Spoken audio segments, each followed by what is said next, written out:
안녕하세요. 좌파 대가리 깨는 앵커 좌백경입니다. 어제 방송에 이어서 문재인 정권이 기획하고 전라도 카르텔이 합작하는 역대 최악의 부정선거 스캔들을 고발합니다. 이 방송을 보시면 정말 피거솥해서 뭐라도 부수지 않고는 못 베기실 겁니다. 조선족 폭로 3탄입니다. 방송에 앞서 구독과 좋아요, 알림 설정을 누르시면 치밀어 오른 화가 0.2874% 정도 가라앉으실 겁니다. 청와대발 울산시장 선거 공작, 연로자 구속으로 지난 대선과 지선도 총체적 부정선거였음이 밝혀지고 있는 가운데 이번 총선도 3.15 부정선거 뺨치는 역대급 부정선거가 기획되고 있습니다. 지금부터 그 실체를 파헤칩니다. 첫째, 선관위는 국회, 정부, 법원, 헌법재판소와 동등한 지위를 가지는 국가의 5대 헌법기관입니다. 이처럼 국가가 선관위에 엄청나게 높은 지위를 부여한 이유는 공직선거에 있어서 투명성과 공정성을 철저하게 지키라는 뜻입니다. 그런데 중앙선관위를 비롯하여 각 시도 선관위를 좌빨단체인 민노총이 몽땅 장악하고 있다면 이게 말이 됩니까?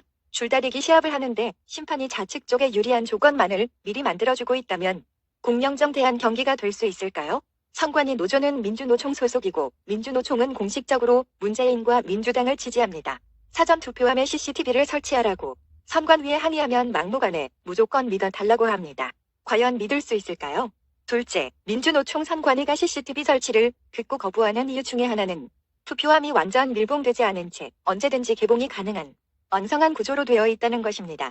투표함을 보관하는 장소에 CCTV가 없어야 투표함을 바꿔치기 하거나 가짜 투표용지를 몰래 넣을 수 있기 때문이 아닐까요? 이것은 관내와 관외가 똑같습니다. 참고로 투표함에 들어있는 투표용지에는 일련 번호 따위는 없습니다. 조작을 해도 아무도 모릅니다. 투표용지에 일련 번호를 부여해야 부정선거를 막을 수 있습니다. 지난 지방선거에서 막판까지 박빙을 달리다가 사전투표함에 뚜껑이 열리면서 당락이 뒤집어진 사례가 많았습니다. 명백한 부정선거였다고 보여지는 대목입니다.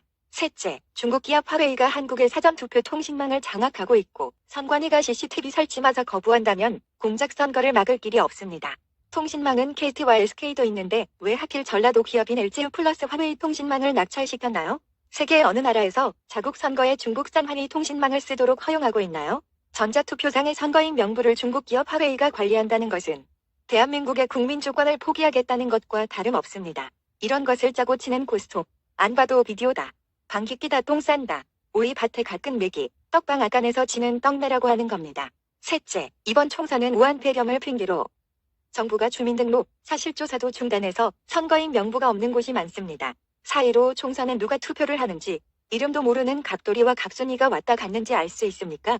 넷째, 어제 방송에서도 보도했지만 이 시기에 해외교민들을 왜 데려옵니까? 이것은 명백히 사기탄핵 정권의 해외교민 수송 사기입니다. 국민 열세로 특별기 편성해서 전 세계에 흩어져 살고 있는 호남 향후회 좌파들과 조선족과 중국계 감천 모셔오기 아닌가요?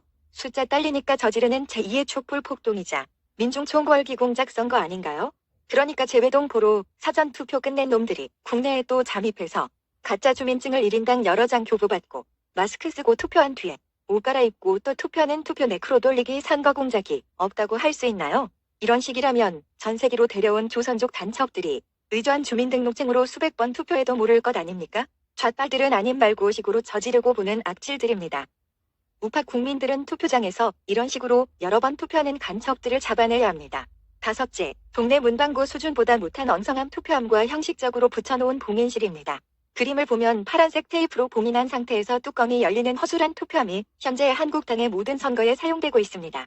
얼마든지 공작선거가 가능하도록 설계되어 있습니다. 이런데도 가만히 계시겠습니까? 여섯째, 전자개표기 선거 공작입니다. 원래 전자개표기라는 용어를 처음으로 발표한 것은 선관위였습니다. 전자개표기는 법적으로 사용 허가를 받지 못해서 교묘하게 선관위에서 2006년도부터 투표지 분류기로 명칭을 바꾼 것입니다. 그러면 개표 조작은 어떻게 이루어질까요? 2014년 6월 지방선거 때 사건입니다. 조작이 없다면 정상표가 처리되는 과정인데 무효표가 나왔습니다. 옳으나 조작이 없는 기계라면 저 표는 무효란으로 가야 합니다. 그런데 무효표가 1번 후보를 지지하는 표로 둔갑되어서 들어갔습니다. 3분 동안 무효표가 무려 4장이나 들어갑니다. 상세한 내용은 유튜브 정미홍 채널에서 확인 가능합니다. 이거 심각하지 않습니까? 선관위에 이런 문제를 제기하고 정정을 요구해도 고쳐지지 않습니다. 바꿀 생각도 없습니다. 국민의 신성한 한 표라고 개질을 떨면서 개무시합니다. 무효표가 다른 후보 칸으로 넘어가는 경우도 많습니다. 수리도 자주 합니다. 수개표보다 시간이 더 걸리는 이런 기계를 왜 용역비 주고 국가가 사용합니까? 7째, 동그라미 속이 여자분 3명은 참관인들인데 참관인들 있어도 전자개표기에 오류나 조작을 잡아낼 수 없습니다. 기계가 너무 빨리 돌아가도록 세팅되어 있고 표를 셀 수도 없으며 육안으로 오류 확인도 안 됩니다. 엎친 데 덮친 격으로 기계 보장까지 난 상황인데 할 일 없는 참관인들이 쉬고 있는 모습입니다. 8째, 현재 한국 선거에 쓰이는 전자개표기는 2013년도에 선관위가 낡은 투표지 분류기를 교체하고 미루시스템즈라는 업체와 신규 계약을 맺은 기계들이 대부분입니다. 미루시스템즈와 선관위의 유착관계 의혹도 매스컴에 보도되었는데 이것도 윤석열 검찰에서 수사해야 됩니다. 어이없는 것은 이 기계에 노트북이 내장되어 있는데 중국산 레노버라는 사실입니다. 중국산 레노버는 선진 5개국에서는 해킹 문제 때문에 수입금지 품목으로 지정되어 있는데도 우리나라의 선관위는 이것을 고집하고 있습니다. 전자사전인 명부는 중국 기업 화웨이가 관리하고 전자개표 분류기는 중국 기업 레노버에 의해 한국 땅의 모든 선거 결과가 결정되는 것이 믿어지십니까? 아무리 문재인이 중국몽한다지만 이게 옳은 일입니까? 9째, 개표 조작이 가장 빈번한 구간은 바로 투표지 백내 묶음을 처리할 때입니다. 보통 투표용지를 100장씩 한 묶음으로 두는데 백내 묶음을 막상 뜯어보면 후보들의 표가 섞여 있습니다. 선관위가 마음만 먹으면 특정 후보에 몰아주기도 가능합니다. 그림의 자막 그대로 투표용지를 원하는 후보에게 마음껏 몰아줄 수 있습니다. 거의 빠칭코 수준의 기계입니다. 숫자 12, 14, 15는 후보들의 번호인데 판이 모자라서 한 칸으로 전부 몰아버렸습니다. 전자개표 분류기는 언제든지 기계 조작이 가능하다는 방증입니다. 동네 문방구점 앞에 여바위 게임을 연상케 합니다. 마지막으로 갑작스럽게 도입한 심사개수기의 꼼수입니다. 2016년 20대 총선에서 중앙선관위는 충분한 여론 수렴도 없이 개표 관리의 공정성에 심각한 우려를 자아내게 하는 개표 시스템의 전면 개편을 단행했습니다. 바로 심사개수기의 도입인데요. 심사개수기란 기존에 사용하던 개수기를 투표지 확인과 심사 용도로까지 쓸 수 있도록 기능을 업그레이드 시킨 것으로 기존의 개수기는 각 후보가 득표한 투표지의 숫자를 단순히 카운트하는 기계였습니다.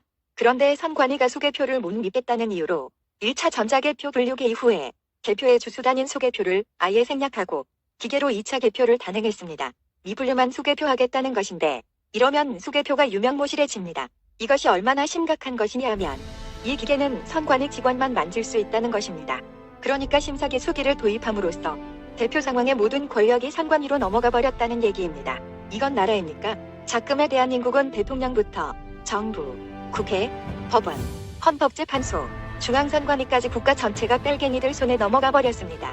남아있는 것은 검찰뿐입니다. 이것마저 죽이려고 공수처와 검경수사권 조정을 단행했습니다. 대한민국은 시진핑의 1:1로 공산화 적화 통일 직전입니다. 그러면 애국우파 국민들은 어떻게 하면 될까요? 마지막 수단은 숫자로 싸울 수 밖에 없습니다. 이번 선거는 모두가 손에 손잡고 투표장으로 나가야 합니다. 그리고 집으로 돌아오지 말고 투표장에서 선관위 민노총 딸갱이들의 공작선거 간첩질을 하루 종일 감시해야 합니다. 걸리는 족족 검찰에 신고하고 고발해야 합니다. 자유대한민국이 죽느냐 사느냐는 이번 선거에 달려 있습니다. 6.25 전쟁 직후 국민 중에 딸갱이가 80% 이상이었을 때 이승만 박사는 국민들에게 간절하게 호소했습니다. 뭉치면 살고 흩어지면 죽는다.